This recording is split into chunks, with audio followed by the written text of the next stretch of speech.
have information that reveals this weapon's only weakness. And you, my friend, are responsible for delaying my rendezvous with Star Command. You are a toy! Hi. We are now in the month of September, and it's already a shithole. It's pissing down in the UK 24/7. People have started going back to school, and 2K26 finally came out. Okay, the last one's cap. I'm not gonna lie, I like 2K this year. But the point is, it's been a very weird month so far. Literally, as soon as it turned the first of the month, this country did a whole upside down switch up and went from happy days to the most completely depressing I've ever seen it. And I know it's affecting some of you, man. So what a better way to uplift those who are having a bad day, to the some of you who are struggling mentally, can't find yourselves, or to those of you having some existential crises right now and you don't feel like yourselves? Well, I may have the solution to this. Something to make you feel better. Something to uplift your spirits. Something to make you the most happiest you've ever been in your entire life and to make you forget any bad thing has ever happened to you.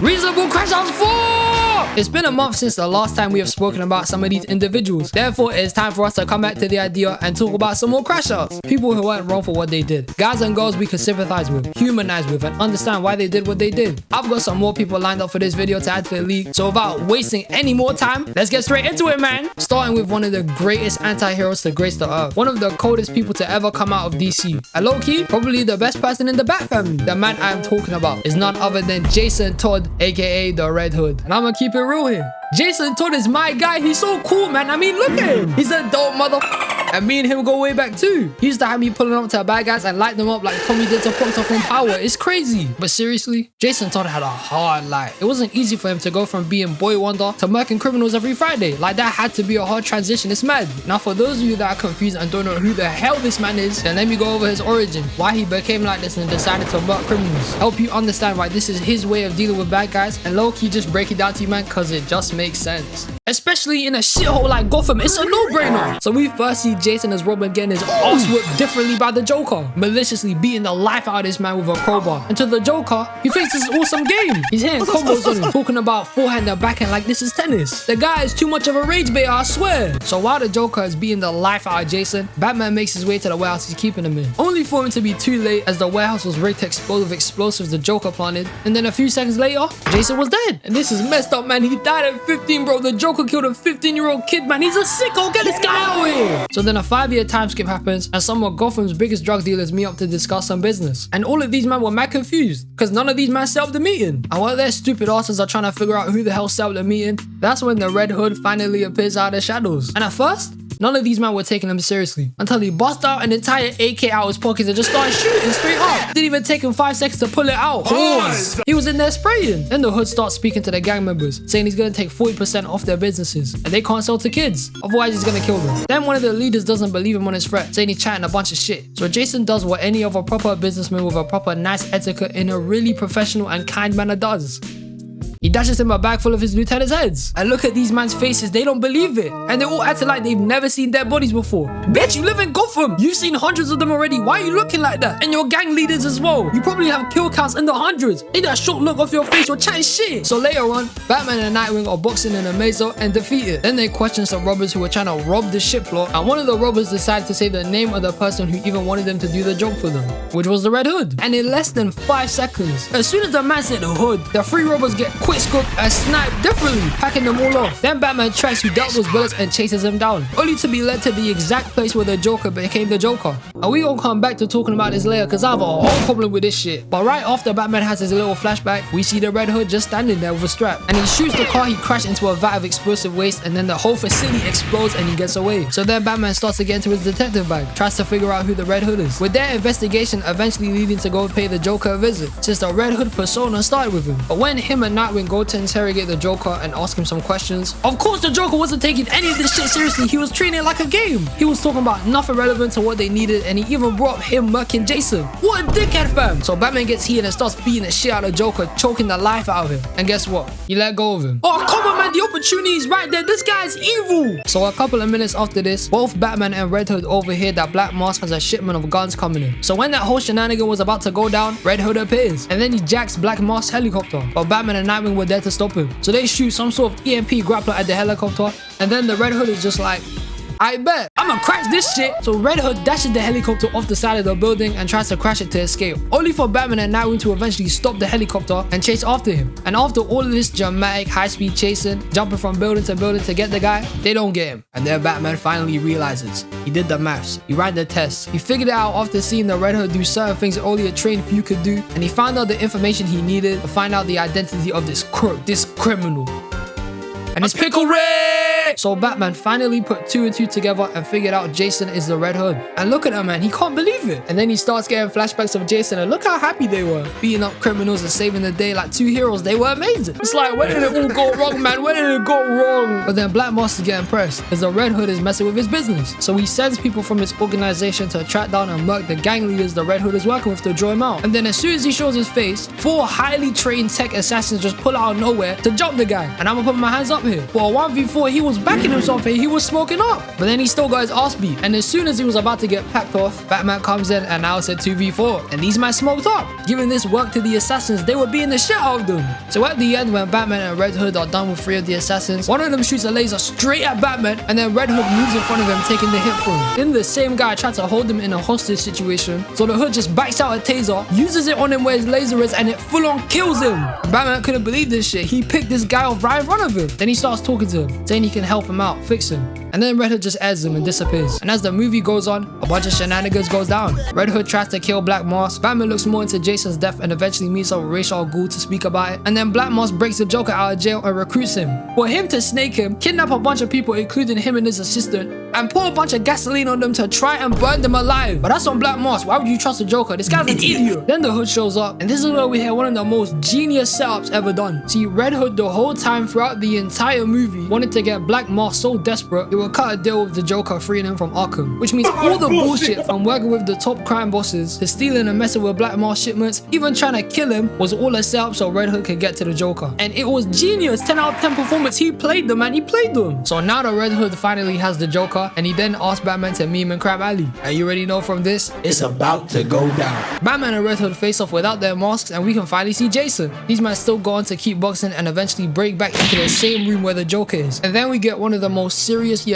understandable conversations in superhero history. Jason then goes on to say he forgives Batman for not saving him, but doesn't understand why he let the Joker live, and he doesn't care about anybody else. He just didn't get why the clown was still alive. And this is where it started making sense. I would agree and say Jason was tweaking with how he was going about getting to the Joker. Maybe it could have been handled in a different way. But the fact that it was all a plan to get at the worst person in Gotham City, I stand by it. The Joker should not be breathing. It's like the longer he's alive, the more people die. And if we're honest here, that's on Batman. You let losers like the fat ass penguin, a big wrestler, a crocodile man, a flower lady, and a flipping clown into some shit prison, and then as soon as they come out, they mark people. Then instead of dealing with the problem, you send them back to jail again. What you do, bro? End them. The Joker out of every criminal in Gotham shouldn't even be there no more. He should have been packed. Batman's villains are actual sickos. Half of these men are a bunch of mob bosses who pull a bunch of murders, sell drugs, and do a bunch of shady shit time and time again. And logically, taking them out would be more beneficial for the safety of everyone, rather than letting them live for your peace of mind. Gotham is already some giant crime-ridden city anyway, but the Joker makes it 10 times worse. And he has no motive. He's just a hater. He does this shit for fun.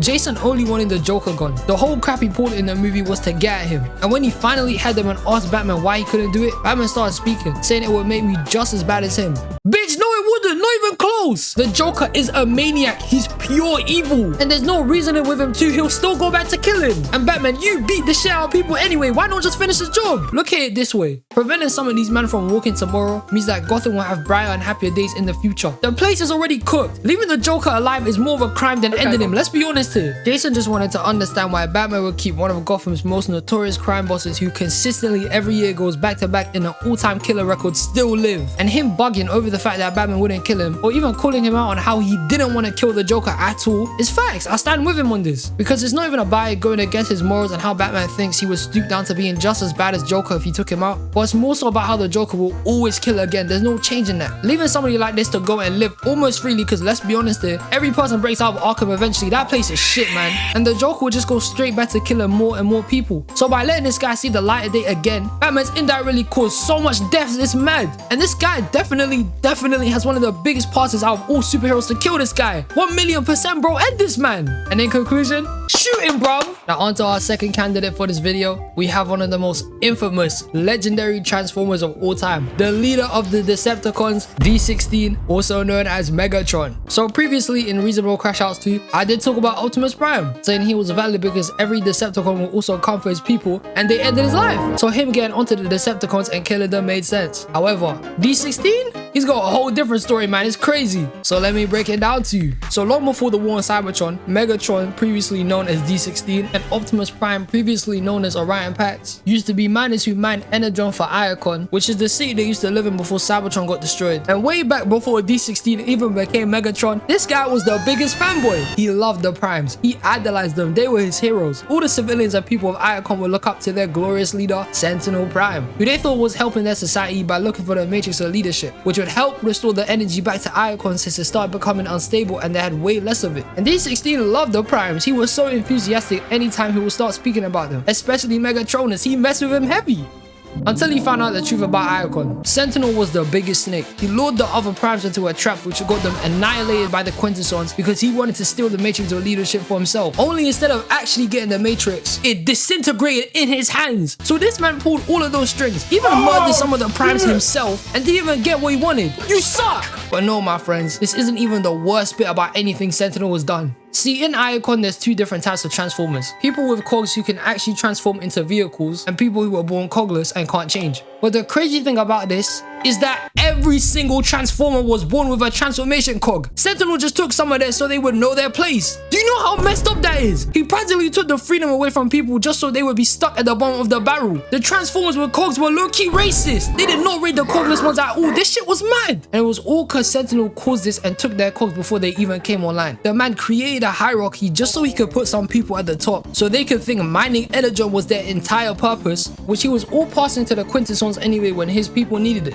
He's horrible, man! And when D16 heard all of this crap, all of this bullshit Sentinel did to him and his people, he went from being a happy and jolly guy who just followed the rules, didn't want to get in trouble, wanted to stay being a miner and keep on having faith in Sentinel Prime, to an absolute demon. D16 was pissed. He didn't care about nothing else besides getting back at Sentinel. And I hear it. Imagine it like this. Imagine one of the biggest core things that makes you special gets ripped out your chest, literally. And then from childhood, you were forced to be a slave in the mines. That's exactly how D16 was feeling. He felt like a dickhead. Him and thousands of other people are getting taken advantage of by this prick. And it was there and then that D16 found out his whole life was practically a lie. It could have been completely different. I was just ruined by one guy. Are you gonna be messed up, man? Don't have me pressed. So throughout the rest of the movie, D16 was on timing. The man started acting completely different, like he already adopted his villain persona. And he went on to aggressively take the map from Orion, beat the shit out of Starscream and mess up his voice, and then stand in front of Sentinel like he ain't shit, which got Sentinel so pressed he burned a Megatronus symbol right into his chest. It was mad.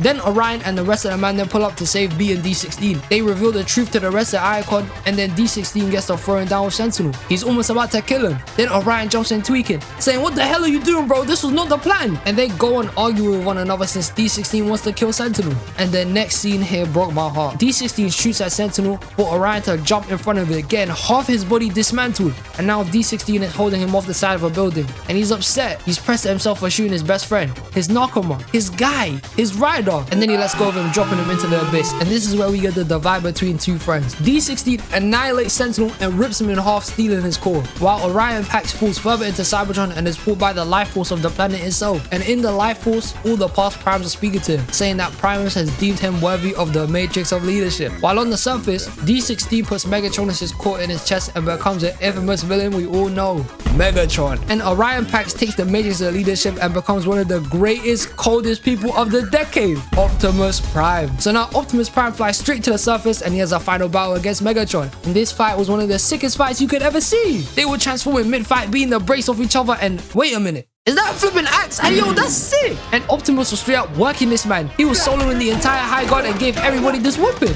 So now Megatron has been defeated and Optimus Prime decided to banish him and the rest of the High Guard from Iacon by acting out and murdering Sentinel. So with that being said, Megatron and the High Guard leave and they finally establish the group we're all familiar with today, the Decepticons. And this movie was peak! I loved it when it first dropped. It was a chef's kiss, man. And now, on to speaking about D16 more in depth. Megatron had it rough. Finding out one of your heroes, one of the people you looked up to and had complete and utter faith in, put you in a position where you had to be somewhere where you didn't have to be, had you ridiculed and made fun of when you didn't need to be, had you thinking you were less where you weren't even less, is a messed up feeling. Throughout the entire movie, D16 loved the Primes, and still does. He messed with Megatronus the most. That's why he stained the cog from Sentinel. But it's the fact that Sentinel lied and deceived him that got to him. Now, I'm not saying D16 was a good guy. He was definitely always somewhat bad. As soon as he got a transformation cog, he went from being an ally and a friend to an absolute asshole. I said, "Bunny, I'ma just do my own thing." I went about everything in a careless way, just wanting to shoot up everybody and be on some timing. Orion tried to stop him from going down the same path as Sentinel, not make him go about murdering, and just wanted him to reveal the truth about Sentinel alongside him. But Megatron wanted more. He wanted to be a judge, jury, and executioner, and wanted to take his life from him, when not even 5 seconds ago, he was glazing him. But that also don't mean Megatron was wrong for how he acted. All he knew from when he came online was to be a minor. They thought that was their purpose and who they were meant to be. But Sentinel set that shit up against them by taking their cogs, and then society did the rest of the work for him there by putting them down to becoming minors. Imagine your whole life was set up by a man who took something you were meant to have since the day you were born, made you work your ass off day by day in a place where you could die,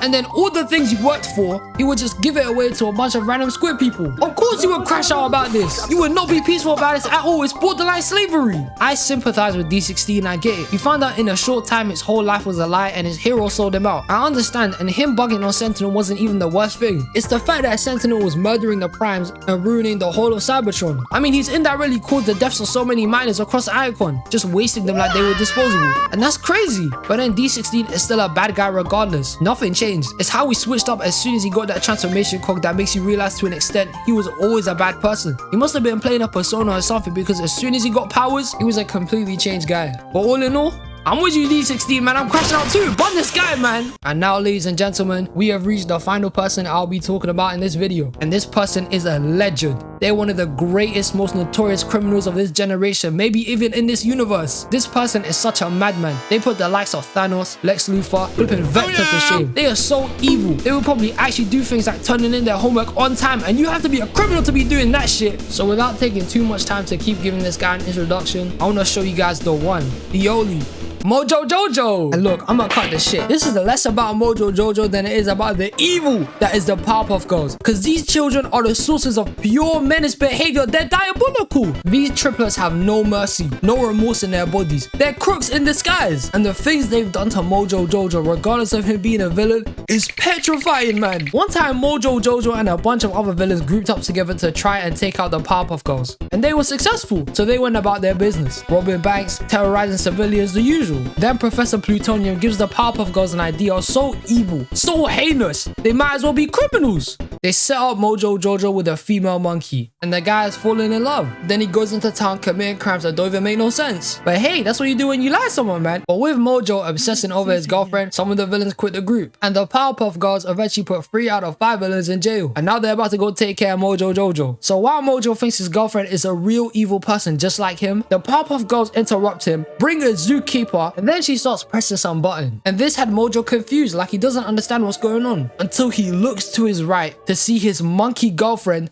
is hideous. She's ugly. Then the Powerpuff Girls start talking, saying they set him up from the start to get him into jail. They manipulated the guy into going on to dates with some random monkey just to get him in jail. You could have just beat his ass instead like you do all the time to all villains. That would have been way better, you flipping criminals. And Mojo was broken from this. Even saying that they took his love away, like that's mad. And the Powerpuff Girls didn't care, man. They're sick. In another episode, the girls get addicted to sweets they would get from the mayor every time they would save Townsville. And because there was no crime going on, they decided to go hire Mojo to mess up the town so they would get some more candy and break him out to repeat this shit daily. So the Powerpuff Girls, the heroes of the show, were hiring the main bad guy to mash up the city, probably killing people in the process because they wanted to eat sweets. What? They're crazy. So one day the girls saved the city, and now they're in their maid's office wanting some candy, until Mojo stole their candy. So they flew at max speed and crashed into the prison, and as soon as they saw Mojo with a giant jar of sweets, these guys let out some Super Saiyan War and start beating the life out of Mojo. They were punching him so bad the screen was going white.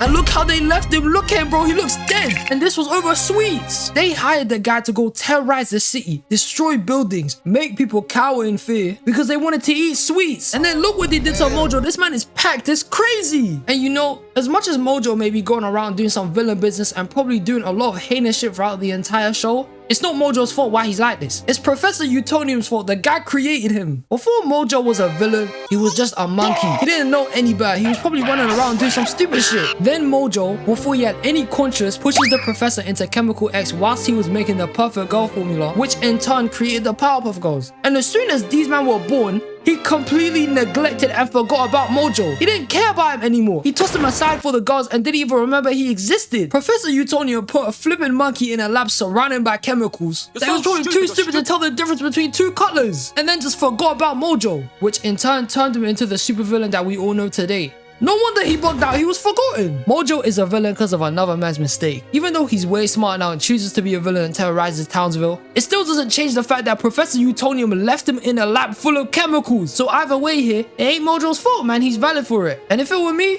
I'm crashing out on the Powerpuff Girls, man, they're twisted, they're evil. But hey, these were some more Crashouts I had to add to the roster. If you guys disagree with any of the explanations I gave or got any more Crashouts I haven't mentioned in this video, let me know in the comments below. I appreciate all you, man. Have a great day and I'll see you in the next one. Bye!